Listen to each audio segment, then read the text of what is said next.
Bonjour, bienvenue dans cette nouvelle vidéo d'Alform de la formation Cisco CMP encore 350-401 de la section service. On va voir dans cette vidéo une étape pratique de la configuration des JMP et du filtering, d'accord. Pour cela, nous avons préparé un petit lab pour faire cette présentation. Disons, nous avons un routeur, un switch et un PC, d'accord. Tout ce réseau avec bien sûr le segment 192.168.1.0/24. Alors, on va ouvrir notre lab avec l'outil FNG et bien sûr, on va faire comme objectif de ce lab, c'est d'activer le protocole indépendant multidiffusion sur notre routeur R1 pour qu'il traite le trafic IJMP. Ensuite, on va configurer le PC pour qu'il joigne un groupe de multidiffusion, d'accord.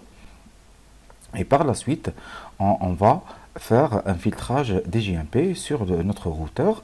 Et de même, nous allons faire aussi de la configuration du filtre IJMP sur le switch.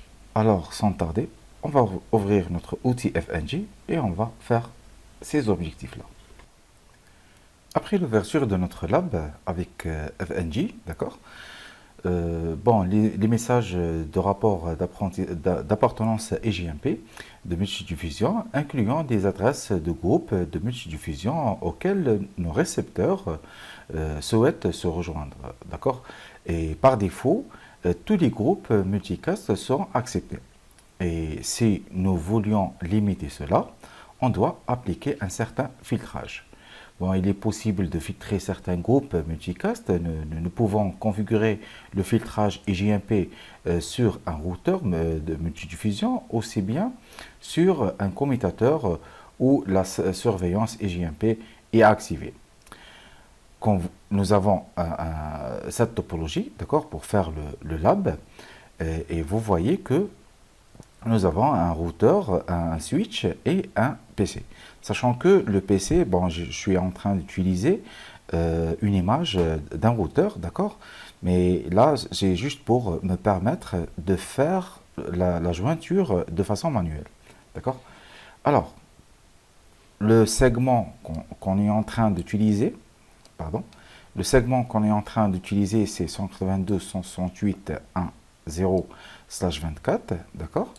Alors, pour débuter notre configuration, tout d'abord, on va voir et joindre notre récepteur H1 à notre routeur de façon que sans y avoir un filtre d'IJMP. Alors, pour cela, je dois configurer mon interface Ethernet 00, d'accord, et je dois activer le protocole indépendant multidiffusion sur ma interface. Alors, avec la commande IP PIM et spare mode, d'accord. Voilà. Ensuite, je devrais aussi faire, d'accord, un débogage pour mon IJMP, d'accord. Et là, juste pour voir les événements de jointure de mon récepteur. Après ça, bien sûr, je dois faire la jointure sur mon PC, d'accord, de façon bien sûr manuelle. Alors, je devrais passer à l'interface Giga Ethernet 00, d'accord. Ensuite, je dois faire la jointure avec une adresse de multidiffusion avec la commande IP IJMP, d'accord. Join groupe et je mets le groupe 239 1 1 et 1, d'accord. Voilà, comme vous voyez, j'ai mon routeur, il a reçu une requête de jointure. Après ça, il a fait, bien sûr, c'est l'autre timing, d'accord. Là, c'est le groupe de routeurs de multidiffusion, d'accord. Et voici ma requête qui est, bien sûr, envoyée vers mon routeur à l'adresse IP de 192.168.1.1. C'est l'adresse IP de l'interface de mon routeur 1.1. Et bien sûr, nous avons cette demande de jointure à, bien sûr, le groupe, c'est le groupe 224.0.1.40. Là, c'est un groupe euh, de routeurs, d'accord? C'est le groupe de multifusion de routeurs.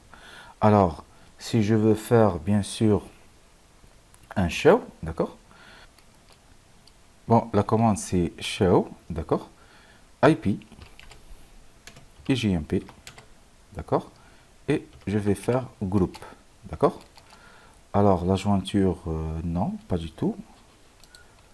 Alors, je vais faire no shutdown.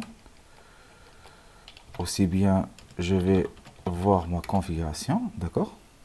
Très bien, voilà. Là, ça marche. Vous voyez que la jointure, c'est bon. Voilà, la jointure de mon groupe demandé par mon récepteur, d'accord? Alors, c'est maintenant, je vais voir les groupes de JMP et voilà, vous remarquez que la jointure, elle s'est faite de façon avec succès, d'accord?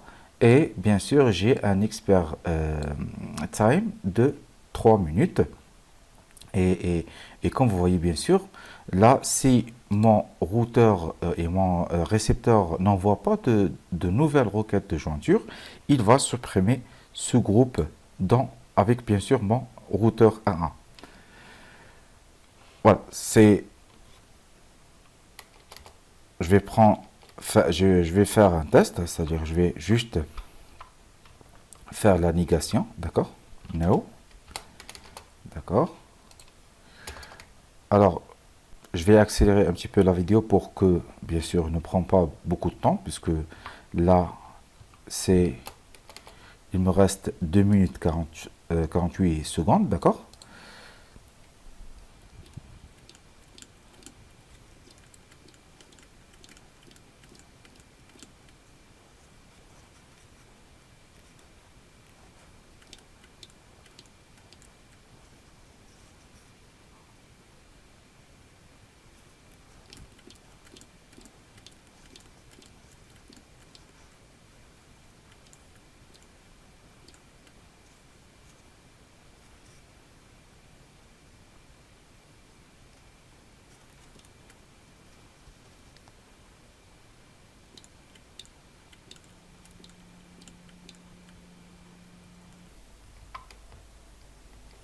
Alors, comme vous voyez, le temps va expirer, d'accord? Voilà. Et comme j'ai supprimé la jointure de mon récepteur H1, mon routeur, il a supprimé l'entrée de 239.1.1. D'accord? Alors, jusqu'à ici, tout va bien. D'accord? Alors, je dois juste remettre la jointure. D'accord? Voilà. Et comme vous voyez, il va refaire la jointure avec mon récepteur. Alors, on va faire du filtrage. Pour cela, on doit créer une ACL. D'accord? Conf T. On va créer une ACL, d'accord, standard. IP Access List. D'accord, standard. On va la nommer limite EJMP. D'accord. Ensuite, on va faire un dîner de host. D'accord. 239.2.2.2. D'accord. Et on va permettre la jointure de groupe de multidiffusion du routeur, elle est de 224.0.0.0, d'accord, avec un masque générique qui est de 15 255 255 255. C'est-à-dire c'est le groupe des routeurs, d'accord, de multidiffusion bien sûr. Alors, après ça, je vais revenir à mon interface. Interface Ethernet 0, 0, d'accord. Ensuite, je vais faire IP et JMP, d'accord. Access Group, et je dois entrer le même nom que j'ai déjà créé avec mon ACL. Alors, je vais faire du copier-coller. Alors, je cherche mon... Voilà. Très bien. Voilà. Là, j'ai appliqué un filtre pour que mon routeur n'accepte pas, bien sûr, tous les jointures DGMP. Alors,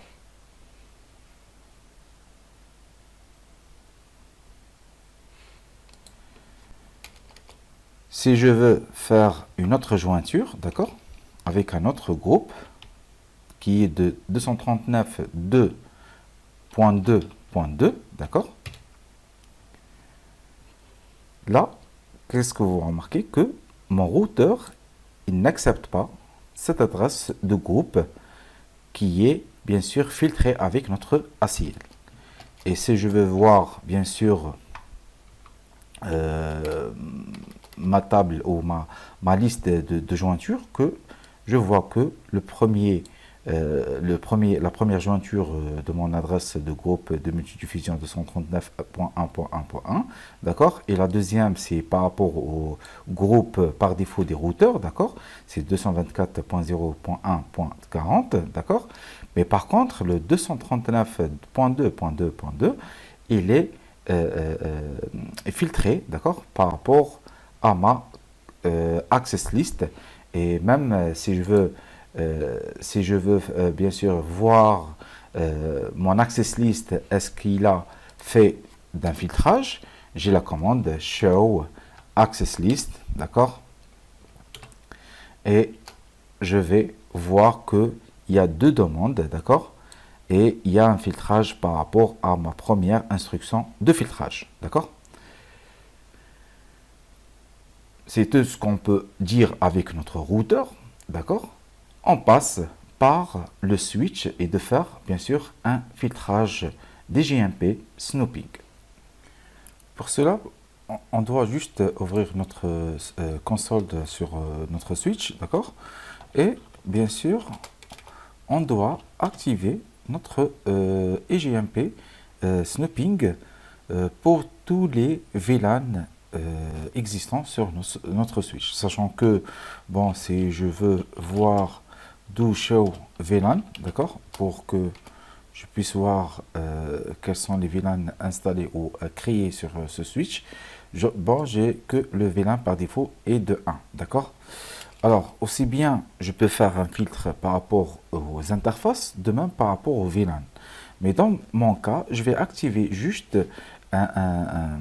c'est-à-dire le snooping, d'accord, par rapport à tous les VLAN existants sur mon switch. Pour cela, bon, j'ai la commande IP IJMP, d'accord, snooping, et voilà. J'ai activé mon snooping sur tous les VLAN existants sur mon switch. Alors pour cela, je vais vérifier est-ce que mon IJMP snooping est activé ou est enabled, d'accord. Alors j'ai la commande show IP IJMP, d'accord, snooping, et voilà, comme vous voyez, bon, pour le global est enabled, d'accord. Bon, pour ce qui est EGMP version 3 n'est pas supporté, d'accord. Mais par contre, j'ai pour mon VLAN 1, j'ai mon snooping et enabled pour la version 1 et pour la version 2, d'accord, avec, bon, là, c'est immediate leave et disabled, d'accord. Alors voilà, juste, j'ai activé mon snooping sur mon switch. Voilà, c'est tout ce qu'on peut avoir avec le filtrage DGMP avec les routeurs et de même pour le switch, on a activé le snooping. Je vous remercie pour votre attention et je vous donne rendez-vous pour la prochaine vidéo. Merci.